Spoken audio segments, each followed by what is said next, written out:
Time-wise, it's a little late. It is a little bit on the later side of things. I ended up delaying the morning cardio till a bit later into the evening. Well, maybe evening's not the right word, but just later because I was feeling a little scrappy this morning. My stomach was turning just a touch from last night, and I got a sore throat. Not awesome. And if I was feeling a couple more percentage points sickly, then I would say no lift, chill, rest day, but not at that level just yet. There is a certain threshold of, all right, man, come on. You can still hit a good lift without having to just immediately call it. But that is something to consider, right? Because you do got to spend some energy, getting your build back to a baseline state. But given that this is just an arm day, no biggie. If I had legs scheduled for tonight, it would be a slightly different story because I wouldn't want to go into a leg day let's just say ill-prepared. But given this is just arms, not really too strenuous. Plus, I'm going to go a little bit easier on biceps because I hit them a little extra too hard last arm day, right? It's like you're messing around playing lightsabers with your brother and you smack them, a little bit too close to full force. You don't want them telling on you. You get the gist. Right? But triceps are feeling extra fresh, so I'm thinking. What am I thinking?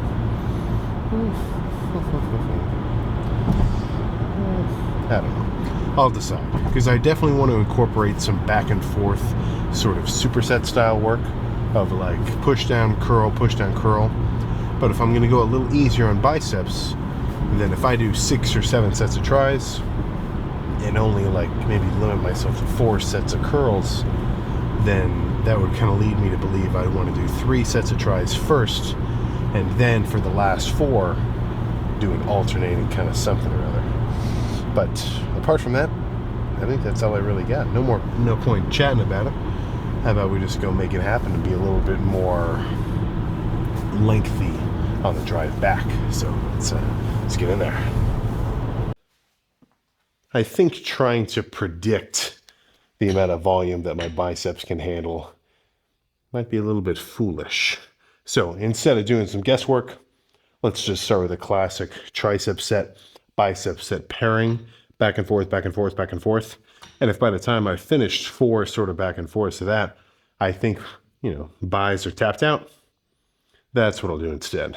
But actually, after doing some feeler reps, they're feeling pretty good. So first sort of pairing, light rope extensions, very slow, very squeezing focused. Like these reps are going to be torturous in their execution, not exactly in the amount of weight that I'm lifting. I mean, I go a little heavy, but half the stack. I mean, like if I'm really trying to wrench some weight around, I can just grab one D handle and do this single-sided. But that's not the point. What I really want to do is get this nasty kind of contraction to the bottom. And then there's it's kind of tricky to describe, but it's like this certain like loosening of fibers, where it's like you're taking a piece of paper and ripping it apart slowly. Like that's almost what I'm imagining my triceps feeling on the way up, all the way to the top. Because it's like I'm still holding the weight. I'm not just letting it like fly up. Like I'm releasing it slowly, feeling every little sort of something like stretch. And then I really try to reach a point where I'm not even like pushing the weight. My arms just stop because they almost like, my forearms like run into my biceps at the top, and then squeeze again. Now, the set of dumbbell curls that I'm going to do afterwards, a little bit less methodical. That's just going to be a heavy set for as many as I can muster. And then maybe the next pairing of movements will be totally different. Like a straight bar push down, more pumpish, and then lighter squeezing, dumbbell preachers with a bit more, methodology. But let's just get started.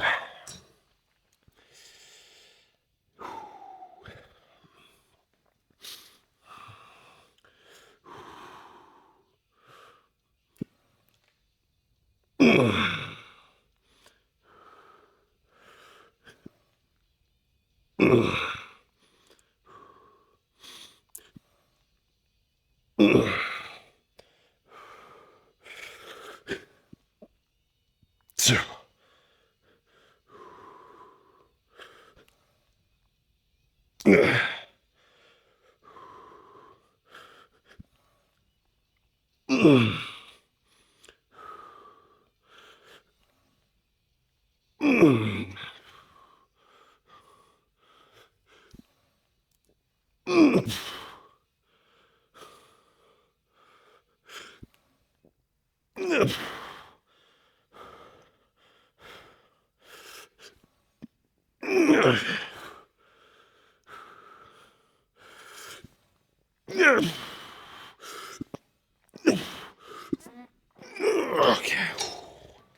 Oh, goodness.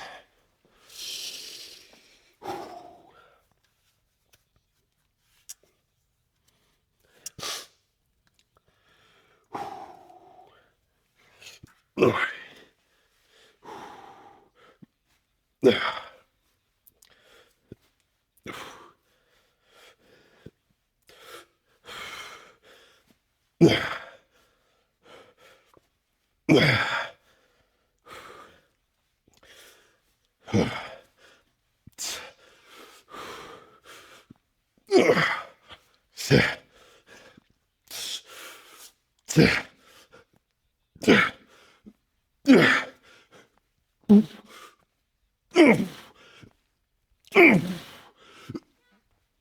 Okay. Oh my gosh. One more of those.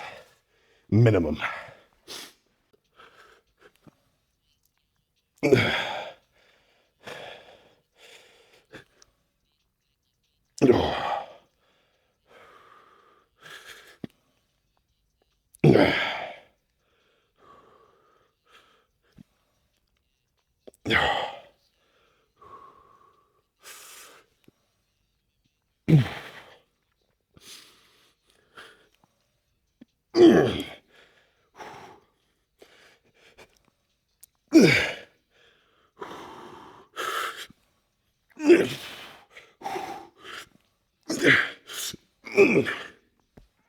Oh yeah.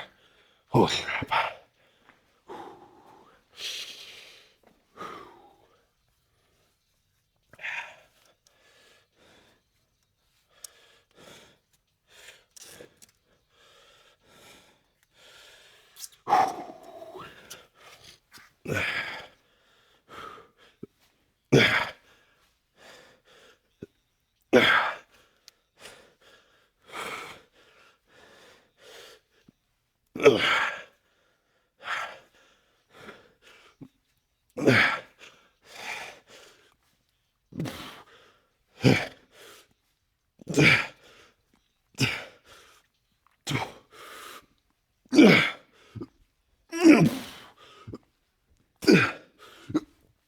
Oh my gosh. Okay.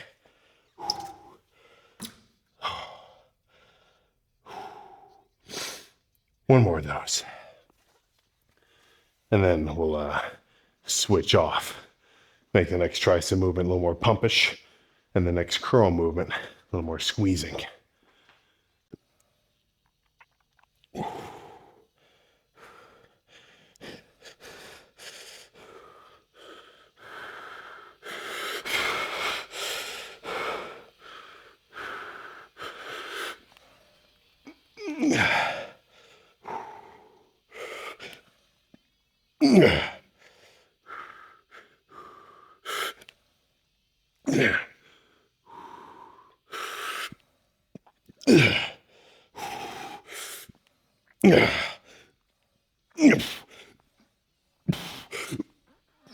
Okay. Oh, guys.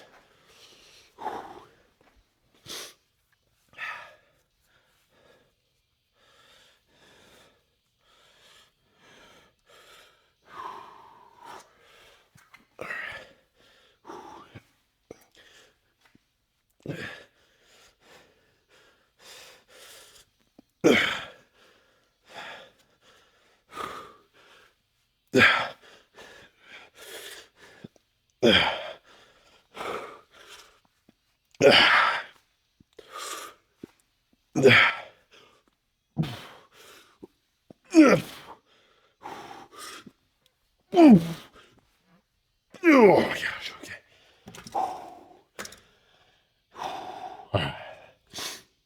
Let's switch it up. That was a sweet 3 openers, though. Yeah, this lift might not take that much more.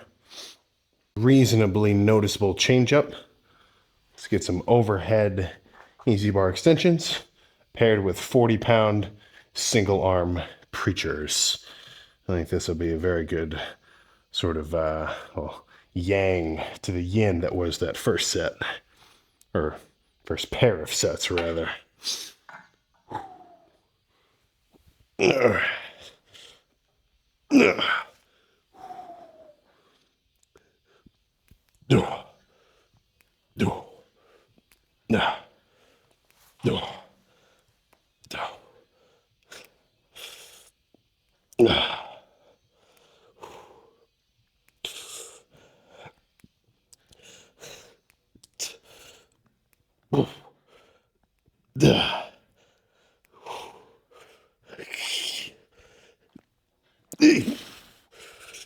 Oh my god.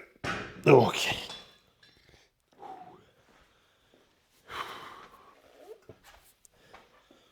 All right.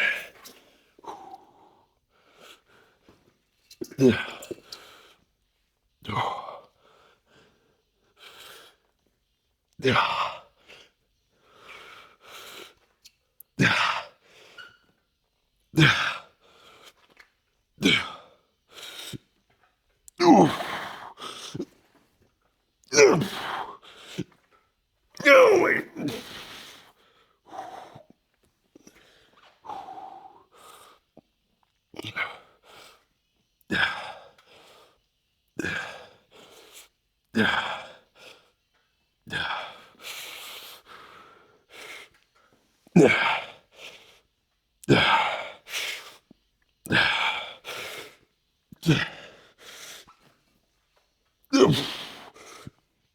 Okay. Next set will be regular push down, not overhead. But other than that, let's run it back.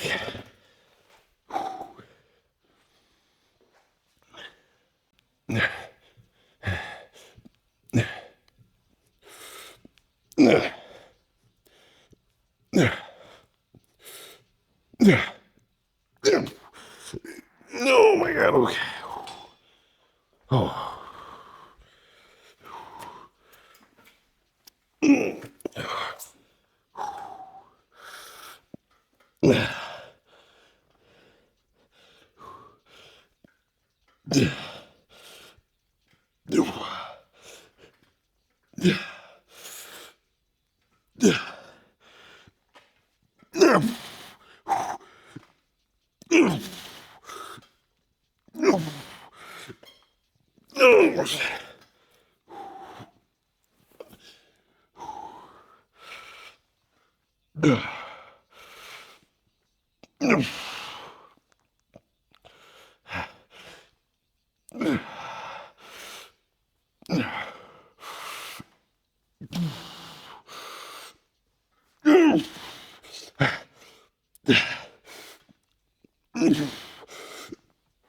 Okay.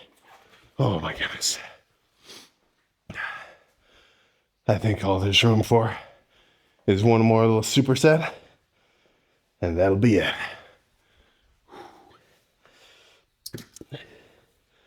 Now, what do you think it's going to be? Because I already know. It's already confirmed in my mind. So a little bit of a test if you think you can predict it. All right, so I actually surprised myself. I thought I was going to do more straight bar pushdowns, but actually I think the rope would be a bit of a better fit. So I'm going to bounce back and forth, do 10, 8-ish reps or so. Rope extensions, bicep bias pull downs, rope extension, bicep bias pull downs, back and forth, essentially until I feel like I'm pumped as possible, which is a pretty good end goal. So no more talking about it. Let's just make it happen. And these reps will be a little quicker too. I'm not going to sit here and like hold the bottom for a whole second or anything. All right.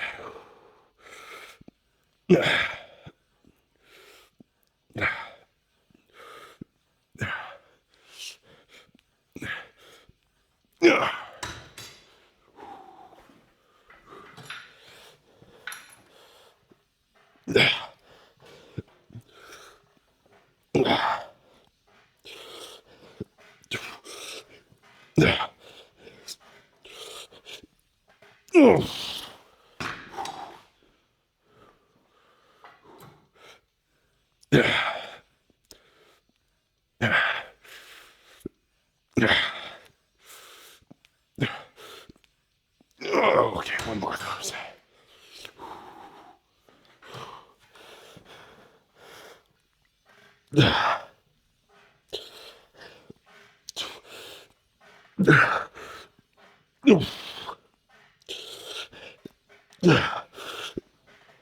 Okay.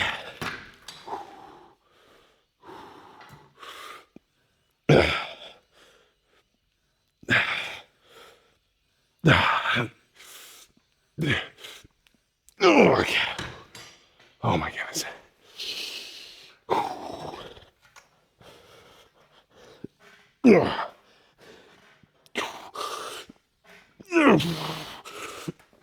Okay.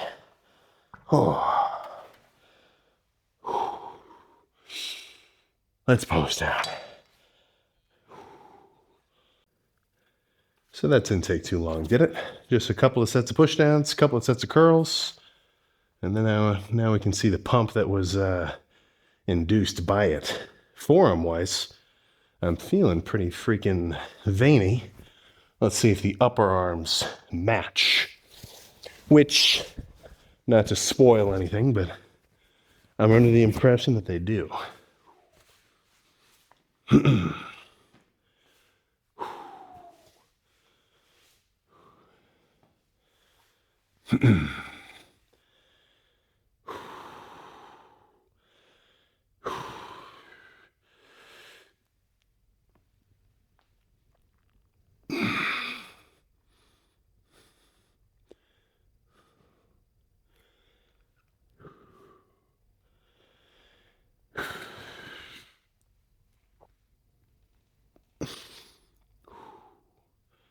Oh my goodness. Yeah, frankly, my back has reached a point where I feel like a lat spread for me is cooler with an arm pump, not a freaking back pump, because this sort of makes me feel a bit more proportional. And half the freak factor right here, it isn't even my biceps or my shoulders. Like, those are cool. But what's really giving me that sort of like broadness is how my triceps are creeping out, right? How there's this roundness over the top of the back of my arm. That is what I'm aiming for. Oh my goodness.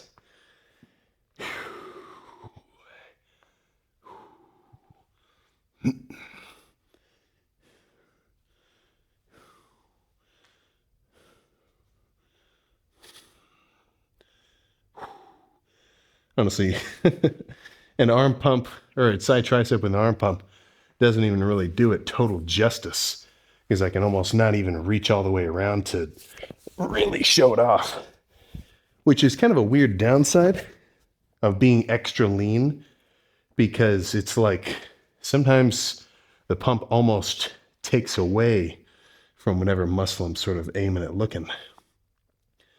Let's see how the lower back's coming along.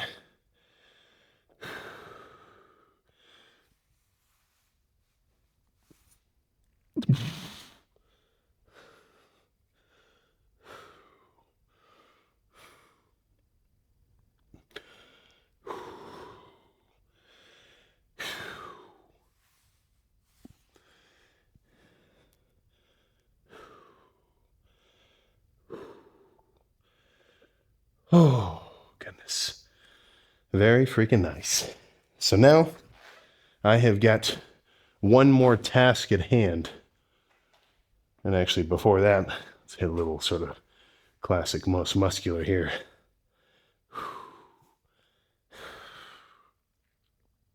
Yeah. All right. But no, I've got one more task in hand. And I think we both know what that is, right? It takes 30 minutes. It's done on one singular machine, right? Don't make me bust out the C word, okay? But I'm going to get that finished, and then I'll see you in the car. Let's get out of here. That was a good one. That was what I would call a solid pump. Tries, buys, and everything else. But I've got a little extra leverage to make that a bit of a better lift than normal. Today is a touch refed. A little extra carb intake. And not because I thought that I needed to refeed in the dieting context of things, but given I was kind of feeling pretty scrappy this morning, went with a classic remedy of a instant ramen. A very kind of just salty broth and a little bit of rice-based carbs. Did the trick. Now all I'm going to do is get a freaking cough drop and fill my humidifiers before I go to sleep, because I am feeling raspy. Ugh. No fun. But cardio done. Double sessions. Pumped, and yeah, time to go back home. Back home and freaking sleep like a baby. I don't know if it's the dieting or the fact that I've been doing extra melatonin, but I have been having the wildest freaking dreams. Like I never have nightmares. I've never like woken up from a dream and been like, but it's like, oh man. Like I keep seeing clips of the new Doom game, Doom whatever. So it's like I'm dreaming that I'm the Doom guy shooting all the demons and shit, and like they're getting after me, and yeah, just nuts. But nothing too crazy. So we're already into February. I know this might seem a little repetitive. I end up saying this a lot, but it's too true. February is going to be over like that, and then we're going to be on to March, and then we're going to be on to April, you know, and then instead of people talking about locking in for 2025, they're going to be talking about like, all right, man, come on, let's get a quick spring break shred in, a quick 2-week mini cut before spring break. Let's get after it. You know, it's always on to the next thing, like the next little gimmicky kind of motivating sort of time frame that'll get people going, which I think is a good thing.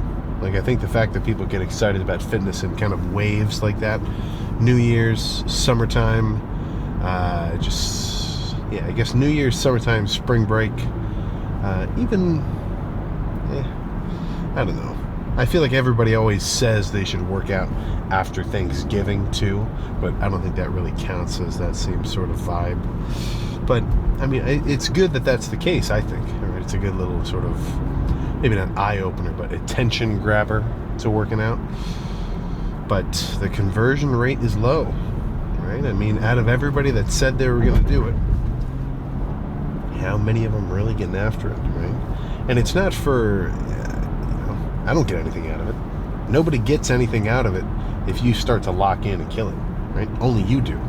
So really, this is just an internal battle, which is kind of it's kind of tricky because we're not really brought up in a way where it's like, you know, do things to impress yourself, like do things for your own sort of satisfaction and like goal-seeking sort of, right? I mean, even as kids, it's always like, do this, get it graded by somebody else. Oh, you didn't do very good. Oh, you did really good. It's like, you know, the coolest shit ever, or at least for the most part, that I feel people actually get done and go after. It's not because they're seeking the approval of anybody else. They just like or are interested in whatever thing that is, and they go crazy hard just purely, you know, for the fact that they enjoy it. So it's like if somebody was a die-hard chess fanatic, which we've seen what the top level of that is like with all the Magnus Carlsen type characters, and who's that other guy? Like the best American Fisher? I can't remember. But yeah, it's like, I don't think these guys are freaking out like, oh my gosh, I need them to think that I'm good at playing chess. It's like, no, they oh my goodness. Yeah, see what I'm saying? But no, it's like they just love it. And by love, I mean like they've got just this obsession with it, where it's like just what they're wired to do, you know? So I think if you can sort of leverage some kind of hobby or interest, maybe not leverage is the right word, but if you can sort of overlap some kind of hobby and interest with something that like gets you going like that, the likelihood that you can expect legit results, I think, is gonna start to freaking skyrocket, you know? Because rather than have this sort of urge of like, okay, I can't wait till I reach this level because then people will think about me like this, and then, you know, they'll have to say that I'm this, that, or the other, whatever. It's like you're just gonna have an itch to do what is essentially just practicing whatever that thing is pretty consistently. And it's sort of like the Bruce Lee situation where, you know, he doesn't fear the man who's learned 1,000 kicks, right? He fears the guy who's learned or who's practiced one kick 1,000 times. You know, the repetitive action of things is simply, you know, a state of not a state of being, but kind of like a matter of course, which is going to make you better at it regardless, as long as you're applying like a little bit of effort. So that's where I get a little bit kind of annoyed when I see guys, especially, I mean, a lot of workout style tips where these guys are preaching like how to work out. They're not saying that to the intermediate and like advanced lifters who know what they're doing. Like, that's very much so targeted towards guys who are, I mean, clearly looking for guidance, right? Like early on kind of beginners where, oh man, this guy's pretty big. This guy has a pretty big following. I should listen to the kind of stuff that he's saying. And, you know, they're saying like kind of late game tips, which aren't really going to benefit the beginner.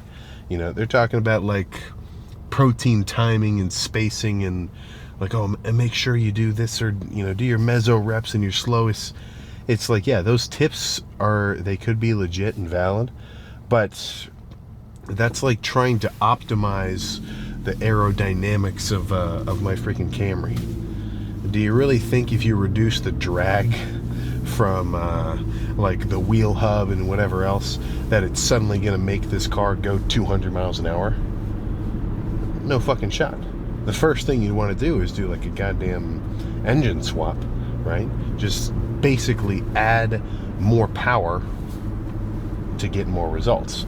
And what I mean by that with the working out is like, yeah, sure, you are going to get more out of a set if you can really kind of envision yourself in whatever muscle you're training and you can really feel the squeeze and everything else. But you're also going to get better results if you just train harder and do your sets harder and lift consistently. You know, like when I think of the phases of working out as a lifter and, you know, what your top priorities should be in each one of those phases, phase one, I say, has nothing to do with dieting at all.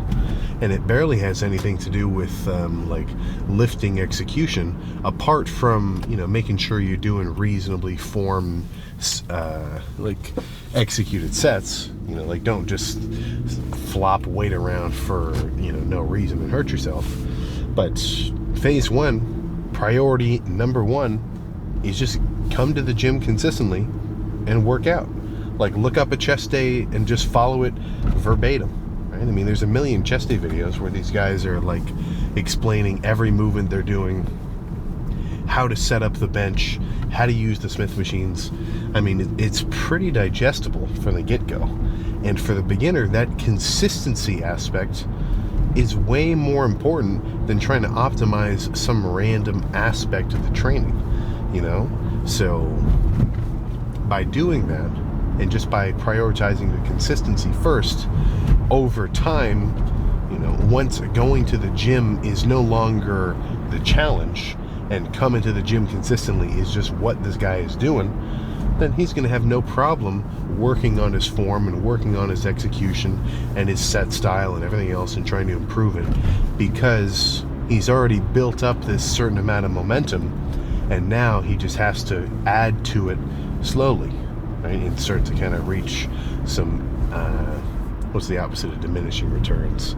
some exponential kind of momentum building, right? But it's it's just so annoying, just a freaking pissing contest on who can explain tricep training the best. That's silly. But I can tell I'm just getting a little rambly. It's late. I'm fatigued. I'm ready for bed. Yeah. If you couldn't hear me through the yawns, it is late. I'm fatigued. And I am ready for bed. I think I'm going to do a salt bath tomorrow. I think I've got a bunch of the Epsom, like citrus or something or other. The only problem is my shower gets pretty hot, but the water that comes out of the bath is not, it's just a couple degrees too shy of what I'm really looking for. So maybe I'll boil a pot and kind of add to it just to get right up to the sweet spot. But either way, I will see you for what I believe to be a reasonably veiny and freaky leg day tomorrow. So I'll see you then.